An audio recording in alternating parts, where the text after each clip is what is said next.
Hello everyone, my name is Sheikh Irfan and in this video we are going to see ultrasonic pulse velocity test.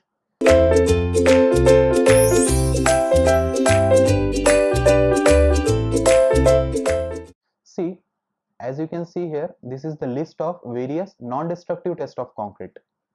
We have seen its list. These are nothing but various tests which are available for the non-destructive test of concrete, and the first test is seen in the previous video, that is rebound hammer test. Now we will see ultrasonic pulse velocity test.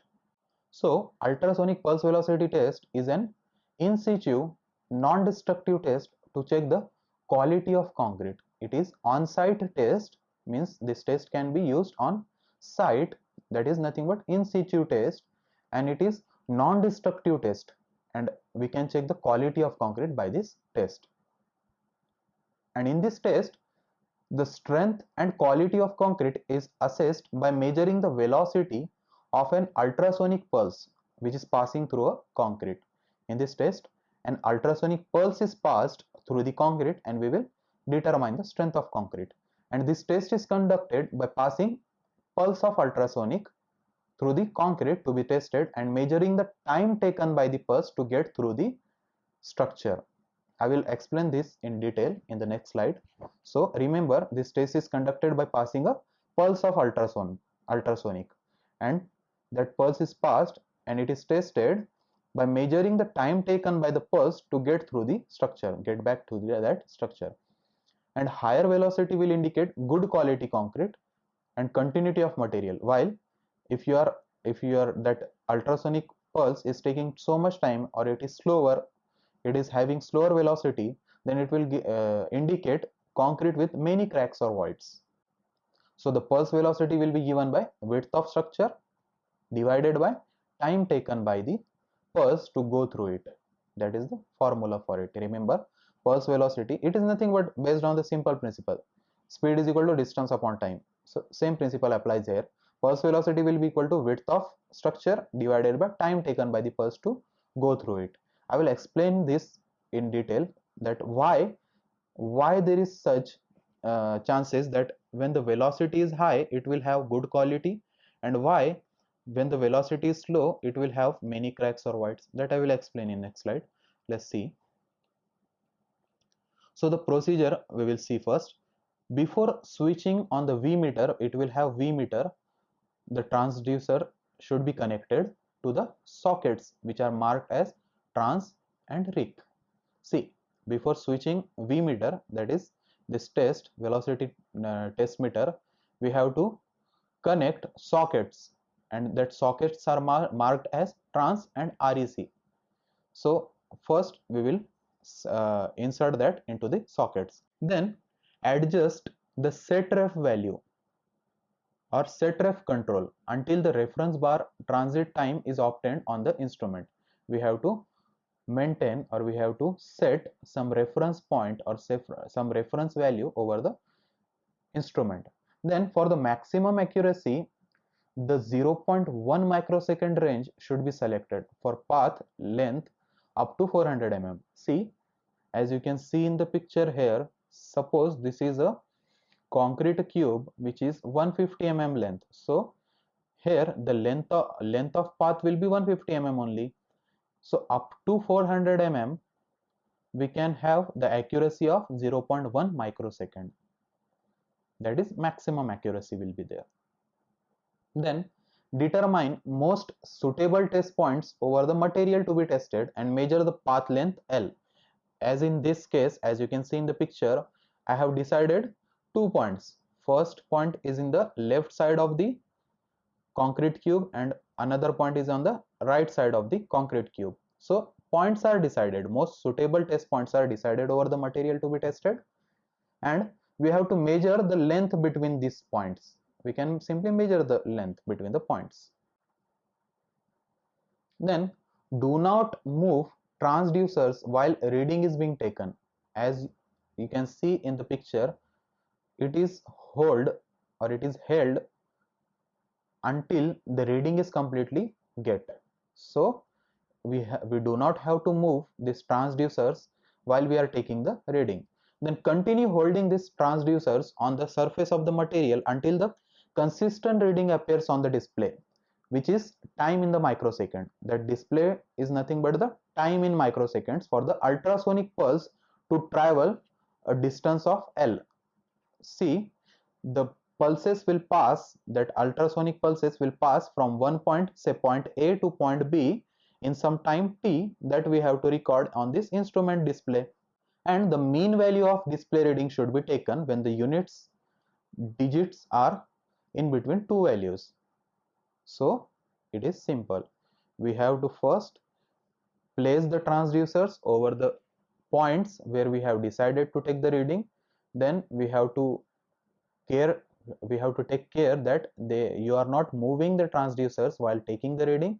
Then we have to continue hold the transducers over the surface of the material until the consistent readings appear over the display, and that display reading is nothing but time in microseconds for the ultrasonic pulse to travel the distance of L, and this reading is taken as mean value of the display readings.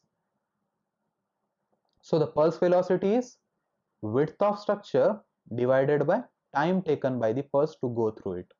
Now let's see what is the formula for the speed. Speed is nothing but distance upon time, that we have studied. So speed is nothing but velocity, so pulse velocity is speed. So the formula, how it is derived, this pulse velocity is equal to width of structure divided by time taken by the pulse to go through it, is nothing but this formula is derived from this formula. Speed is equal to distance upon time. Speed is nothing but pulse velocity, so pulse velocity is equal to width of structure. Width of structure is nothing but a distance. Now width will be in mm, say 400 mm, 500 mm, 200 mm. So that is nothing but distance. So width of structure is distance divided by time taken by the pulse to go through, that is time. So this formula is based on this principle, speed is equal to distance upon time.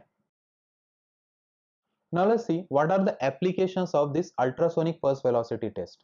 First, to evaluate the quality and homogeneity of concrete material, to predict the strength of concrete, then to evaluate dynamic modulus of elasticity of concrete, then estimate the crack depth in the concrete, then detect the internal flaws, is there any internal flaws are there or not, then detect the cracks, honeycombing, or whether there are poor patches or not in concrete structure. So we will evaluate quality of concrete, how the quality is there, whether the concrete is homogeneous or not, whether there are any cracks or there are any voids or patches, or whether there are any internal flaws or not, so that we can evaluate. Then predict the strength of concrete, we can predict the strength of concrete.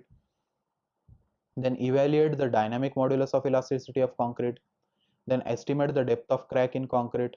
Internal flaws we can determine or detect, and we can also detect the cracks, honeycombing is there or not, and poor patches also we can determine by using this type of test.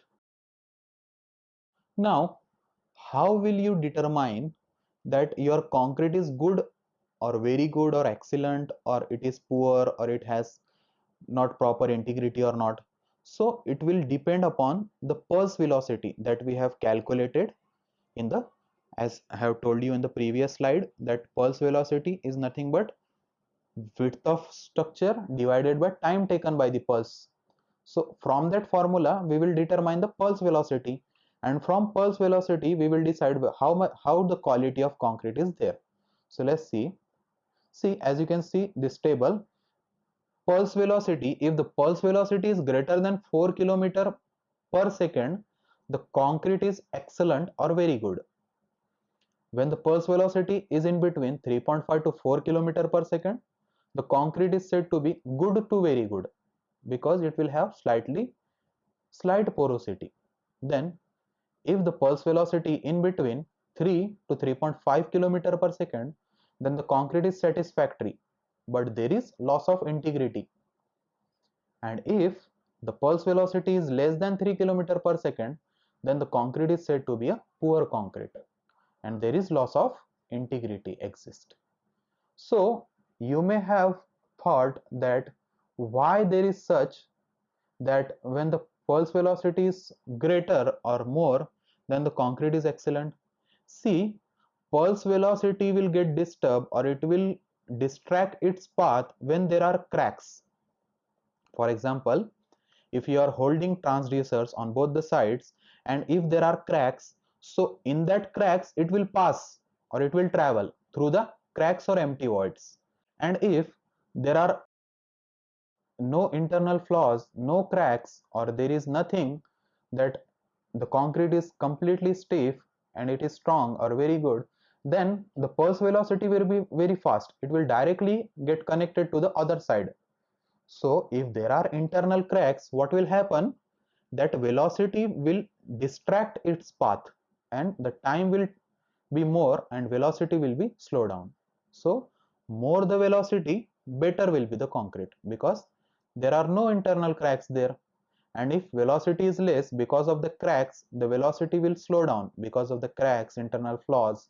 So the velocity is less, the concrete will be poor and there will be loss of integrity exist. So this was the video about ultrasonic pulse velocity test. Thank you.